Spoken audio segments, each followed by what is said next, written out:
So hello SOSC learners, कैसे हैं आप सभी। आज की वीडियो में आप सभी का बहुत ज़्यादा स्वागत है, क्योंकि बेटा आज की वीडियो में मैं बताने वाला हूँ साइंस का chapter number 3 the world of living. ठीक है, तो इसके बारे में हम बात करेंगे, द वर्ल्ड ऑफ लिविंग। तो काफ़ी इंटरेस्टिंग चैप्टर है, तो एंड तक देखना वीडियो को। सबसे पहले हम पहला टॉपिक करते हैं बायोलॉजी। हाँ, तो सबसे पहले हम समझते हैं बायोलॉजी के बारे में। देखो, क्योंकि ये चैप्टर बायोलॉजी का है तो आपको ये पता होना चाहिए कि आखिर बायोलॉजी है क्या। देखो, साइंस में कई सारे साइंस में फिजिक्स, केमिस्ट्री, बायो होता है। जरा मुझे बताइए कमेंट बॉक्स में क्या क्या होता है इनमें हम किस किस के बारे में पढ़ते हैं। चलिए मैं आपको समझाता हूँ बायोलॉजी के बारे में। बायोलॉजी होती क्या है, देखो, study of living organism, example plant, animal and microbes. मतलब अगर आप प्लांट, एनिमल और माइक्रोब के बारे में पढ़ते हैं, उसको क्या बोलते हैं, स्टडी ऑफ उसे बोलते हैं हम बायोलॉजी। ठीक है, मतलब कि हमारे नेचर के बारे में पढ़ना, प्लांट्स के बारे में पढ़ना, पूरा नेचर ही तो है ये, इकोसिस्टम। ठीक है, एनिमल में हम भी आ जाते हैं, ठीक है, ह्यूमन भी आ जाते हैं एनिमल में। आपको ये समझ में आ गया होगा। चलिए ऑर्गेनाइजेशन की बात करते हैं। अब देखिए, ऑर्गेनाइजेशन की बात की जाए तो देखो यहाँ पर लिखा है every organism has definite biological organization. Organization का मतलब आप समझिए एक ग्रुप से, किससे समझना है आपको, एक ग्रुप से। ठीक है, तो यहाँ पर देखिए क्या होगा, every organism is composed of single cell. These single cell are organized to form multicellular. मतलब कि यहाँ पर क्या होता है, हर एक ऑर्गेनिज्म क्या होता है बेटा, सिंगल सेल का बना हुआ होता है। क्या होता है, सिंगल सेल का बना हुआ होता है। अब देखिए, अगर हम क्या है, हम भी सबसे पहले सिंगल सेल थे। कैसे, जब हमारे पेरेंट्स का क्या था, जो जायगोट था, जायगोट मतलब स्पर्म और ओवम का मिलना, ठीक है, ये था, तो क्या था, ये एक सिंगल सेल था। सिंगल सेल होने के बाद इसने क्या किया, देखो सिंगल था पहले ये, फिर क्या हुआ, इसने डिवाइड किया अपने आप को। डिवाइड करने के बाद ये क्या हुआ, ऐसे मल्टी सेल्यूलर बन गया। ठीक है, मल्टी सेल्यूलर, जब कई सारे जने एक साथ आ जाते हैं, जब कई सारी सेल्स या कोई भी चीज एक साथ आ जाती है, तो वो क्या बन जाता है, एक ऑर्गेनाइजेशन। समझ में आ गया होगा, मतलब कि ग्रुप समझ में आ रहा है ना आपको, ग्रुप। तो इसीलिए कहेंगे हम इसको ऑर्गेनाइजेशन। समझ में आया। सबसे पहले हम क्या होते हैं, सिंगल सेल्यूलर होते हैं, फिर उसके बाद हमारा सेल डिवीजन होता है। सेल डिवीजन होता है तो हमारा क्या बन जाता है, एक ऑर्गेनाइजेशन बन जाता है। समझ में आ गया होगा आपको ये, ठीक है। और ऑर्गेनाइजेशन का एक एग्जाम्पल देखो, आपके सर खड़े हैं और आप खुद हो, ठीक है। चलिए अब देखिए अगला टॉपिक क्या है इसमें, मेटाबॉलिज्म। मेटाबॉलिज्म क्या होता है, आप देखो कॉपी पेन लेकर के बैठो और नोट्स भी बनाते रहो साथ ही साथ। ठीक है, टेंशन लेने की कोई जरूरत नहीं है, कुणाल सर आपके साथ हैं, अब वीडियो लगाता रहेंगी। ठीक है, अब देखो process of converting food and water. Food and water का फॉर्मूला है food and water into energy. मतलब कि अगर फूड और वाटर को किसमें, एनर्जी में चेंज करता है ये प्रोसेस, हमारी बॉडी के अंदर होता है ये प्रोसेस। किसके अंदर होता है, हमारी बॉडी के अंदर प्रोसेस होता है ये मेटाबॉलिज्म का। मतलब कि जो प्रोसेस होता है ना, फूड और वाटर को किसमें कर दे चेंज, एनर्जी में। देखो मैंने क्या, खाना खाया, पानी पिया, खाना खाया और पानी पिया। ठीक है, जब मान लीजिए मैंने ये पानी पी लिया, अब ये क्या होगा ना, अंदर जाकर के मेरा मेटाबॉलिज्म क्या करेगा, इसको एनर्जी में कन्वर्ट कर देगा। जब मैं आपसे बात कर रहा हूँ, मैं वीडियो बना रहा हूँ, कैसे बना रहा हूँ, आपको पढ़ा रहा हूँ ना, आपको पढ़ा रहा हूँ कैसे, क्योंकि मेरे अंदर एनर्जी है। मेरा मेटाबॉलिज्म क्या कर रहा है, मेरे फूड और वाटर को, किसको, फूड और वाटर को किस में चेंज कर रहा है बेटा जी, एनर्जी में चेंज कर रहा है। समझ में आया आपको, समझ में आ गया होगा। चलिए बढ़ते हैं अपने अगले टॉपिक में, फटाफट पढ़ते हैं यार, बिल्कुल बोर नहीं होना है ना। ठीक है, एकदम बैठो कमर सीधी करके, है ना, डट के पढ़ते हैं। अब देखो मेटाबॉलिज्म के दो टाइप होते हैं। कितने टाइप होते हैं मेटाबॉलिज्म के, दो टाइप होते हैं। जैसे कि देखिए इसमें क्या लिख रखा है, एनाबॉलिज्म और कैटाबॉलिज्म। एनाबॉलिज्म देखो क्या है, simpler substance to complex substance. मतलब कि क्या है यहाँ पर, सिंपल की बोला गया है इसमें एनाबॉलिज्म, देखो सिंथेसाइज ऑफ लार्ज मॉलिक्यूल्स। ठीक है, सिंथेसाइज ऑफ लार्ज मॉलिक्यूल्स। यहाँ पर क्या कहा गया है कि जो हमारे ये जो सिंपलर सब्सटेंस है ना, सिंपलर सब्सटेंस को कॉम्प्लेक्स सब्सटेंस में ये तोड़ देता है, जोड़ देता है, तोड़ नहीं देता, जोड़ देता है। सिंपलर सब्सटेंस क्या होगी पहले ये समझो। देखो जैसे मान लीजिए एक रोटी है, क्या है, रोटी है, यार क्या बात है, गोला तो बहुत अच्छा बना है ना। एक रोटी है, तो रोटी को अगर हम चबाएंगे, अगर अपने मुंह से हम चबाएंगे तो वो क्या बनेगा, एक इसके ये छोटे छोटे टुकड़े बन जाएंगे उसके मुंह में। ठीक है, छोटे छोटे क्या बन जाएंगे, टुकड़े बन जाएंगे मुंह में, ऐसे करके। ये देखिए, ये जब ये पूरी रोटी थी तब ये था क्या, कॉम्प्लेक्स सब्सटेंस, कॉम्प्लेक्स कंपोनेंट था। ठीक है, फिर इसके बाद जब हमने इसको चबाया, है ना, मेटाबॉलिज्म के अंदर जाकर के, यहाँ पर इसने जब ये हमने इसे चबाया रोटी को, तो क्या बनी, सिंपलर बनी।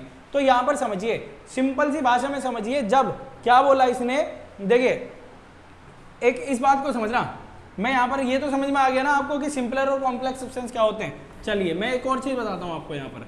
अब देखो मैंने यहाँ पर क्या किया, एक कॉम्प्लेक्स सब्सटेंस बनाया और फिर क्या किया मैंने, कॉम्प्लेक्स टू कॉम्प्लेक्स टू, क्या बोला, complex to simpler, complex to simpler substance. अगर कॉम्प्लेक्स से सिंपलर सब्सटेंस बनता है तो उसे कैटाबॉलिज्म बोलते हैं, ठीक है। क्या बोलते हैं, कैटाबॉलिज्म बोलते हैं। ये सारा प्रोसेस हमारी बॉडी के अंदर होता है, ठीक है।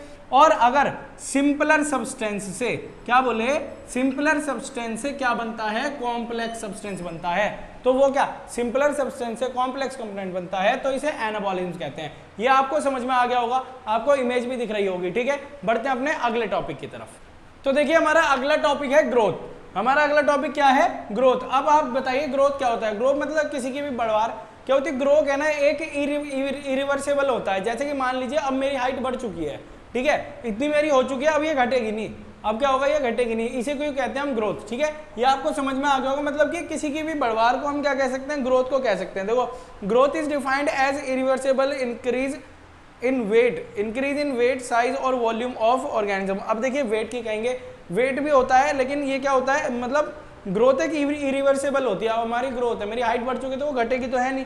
अब देखिए क्या है, रिप्रोडक्शन। रिप्रोडक्शन आपको पता है, रिप्रोडक्शन क्या होता है, जब हम अपने सेम काइंड को बनाते हैं, मतलब कि अपने जैसे को दूसरे को जन्म देते हैं। जैसे कि मान लीजिए इसमें दो टाइप होते हैं, एक सेक्सुअल रिप्रोडक्शन, एक असेक्सुअल रिप्रोडक्शन, ठीक है। इनके बारे में डिटेल में आगे चैप्टर में भी आएगा, आगे के पार्ट्स में भी आएगा, जो कि आपको देखने पड़ेंगे, ठीक है। तो अब देखिए यहाँ पर ये क्या है, अगला वाला है रेस्पॉन्सिवनेस। रेस्पॉन्सिवनेस स्टिमुली लिखा है मैंने यहाँ पर, कि हर चीज़ को क्या होता है, हम हर चीज़ के लिए रेस्पॉन्सिवनेस होते हैं। जैसे कि मान लीजिए टेम्परेचर के लिए रेस्पॉन्सिव होंगे, क्या होंगे, मान लीजिए टेम्परेचर के लिए रेस्पॉन्सिव होंगे, और लाइट हो गया, केमिकल, टच, किसी का टच होता है तो हम रिस्पॉन्स करते हैं एकदम से, ठीक है। रिस्पॉन्स मतलब कि हमें फील होता है एक चीज़, ठीक है। ये समझ में आ गया होगा आपको। और देखिए एक मिमोसा नाम का लीफ होता है, क्या होता है, मिमोसा, जिसे हम हिंदी में छुई मुई का पौधा भी बोलते हैं। क्या बोलते हैं, छुई मुई का पौधा। जिससे क्या होता है, उसको अगर हम टच करते हैं तो वो क्या होता है, एकदम ऐसे करके मतलब बिल्कुल सुकड़ जाता है, तो उसे हम क्या बोलते हैं, मिमोसा। ये क्या है, रिस्पॉन्स करते हैं स्टिमुली। स्टिमुली का मतलब भी आप समझ लीजिए, मान लीजिए एक एग्जाम्पल देता हूँ डॉग का। डॉग के सामने आप बिस्किट लाइए तो वो खींचा चला आएगा, मतलब कि स्टिमुलाइजेशन क्या होता है, अगर हम मतलब कि कोई भी चीज़ जिससे हम रिस्पॉन्ड कर रहे हैं, डॉग क्या करता है, रिस्पॉन्ड करता है ना। बिस्किट दिखा दो उसको, एकदम ऐसे जीभ निकाल के आ जाएगा भाग करके, है ना। तो इसी को ही बोलते हैं स्टिमुलाइजेशन। चलिए अगला देखते हैं टॉपिक क्या है हमारे पास। अगला टॉपिक है अडेप्टेशन। अडेप्टेशन मतलब कि किस जगह पर रह रहे हैं हम, मतलब कि हम किस जगह पर फिट फील कर सकते हैं। जैसे मान लीजिए एक एग्जाम्पल मैं आपको देखता हूँ कि मतलब ये डिपेंड करता है एनवायरनमेंट पे और टेम्परेचर पे, ठीक है, किस तरीका है, तो वहाँ पर ही वही अडेप्टेशन होती है, किसकी, प्लांट और एनिमल्स की। अब मान लीजिए अडेप्टेशन ऑफ याक कहूँ मैं, याक की अडेप्टेशन क्या होगी, भाई हाई एल्टीट्यूड पे रहता है, वो सर्दी में रह सकता है, ठीक है। ऐसे ही भालू का भी मैं ऐसे ही कह सकता हूँ, ठीक है। ये आपको समझ में आ रहा होगा। और हमारी अडेप्टेशन क्या है, हम यहाँ रह सकते हैं नॉर्मल टेम्परेचर में, ये भी आपको समझ में आ गया होगा, है ना। और देखिए क्या है, और अडेप्टेशन हो गया है। अडेप्टेशन के बाद आता है मूवमेंट। अब देखो हम क्या करते हैं, one two another place move करते हैं। मूव करते हैं, नहीं करते हैं, मूव करते हैं, वन टू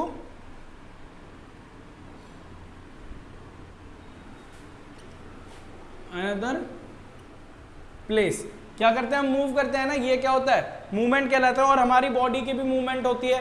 बॉडी मूवमेंट क्या होता है, देखो मसल एंड कॉन्ट्रैक्शन होता है, कॉन्ट्रैक्शन और रिलैक्सेशन। कॉन्ट्रैक्शन एंड रिलैक्सेशन को हम क्या कहेंगे, कॉन्ट्रैक्शन एंड रिलैक्सेशन को हम कहेंगे क्या, मूवमेंट ऑफ द बॉडी। हमारी बॉडी की भी मूवमेंट होती है ना। कॉन्ट्रैक्शन और रिलैक्सेशन क्या हो गया, देखिए मान लीजिए जैसे मेरी ये मसल है ना, अभी क्या है, ये रिलैक्स है, अभी मेरी मसल क्या है, रिलैक्स है। अब मैं इसको कॉन्ट्रैक्ट कर रहा हूँ तो क्या हो रही है, अब ये कॉन्ट्रैक्ट मतलब कि टाइट हो गई है ये। अब क्या हो गया, रिलैक्स हो गया, फिर कॉन्ट्रैक्ट हो गया, रिलैक्स और कॉन्ट्रैक्ट। इसका मतलब क्या हो गया, ये हो गई एक देखो मूवमेंट हो गई ना। मैं रिलैक्सेशन और कॉन्ट्रैक्शन किया मैंने बार बार ऐसे करके, तो ये आपको समझ में आ गया होगा। तो अब देखिए समझ में आ गया होगा तो कमेंट बॉक्स में जरूर बताओ कैसा लगा। चलिए अब देखिए क्या होगा, रेस्पिरेशन। रेस्पिरेशन क्या होता है, हमारी बॉडी के अंदर क्या होता है, ऑक्सीजन का आना और CO2 का बाहर निकलना, एनर्जी का बाहर निकलने का रेस्पिरेशन कहलाता है ना। ये ब्रेक डाउन ऑफ ग्लूकोज होता है। इसके बारे में डिटेल में मैं आगे पढ़ाऊंगा आपको आगे की वीडियोस में, ठीक है। तो काफ़ी ध्यान से देखनी है आपको वीडियोस। तो देखिए अब यहाँ पर रेस्पिरेशन ये वाला हो गया है। और अब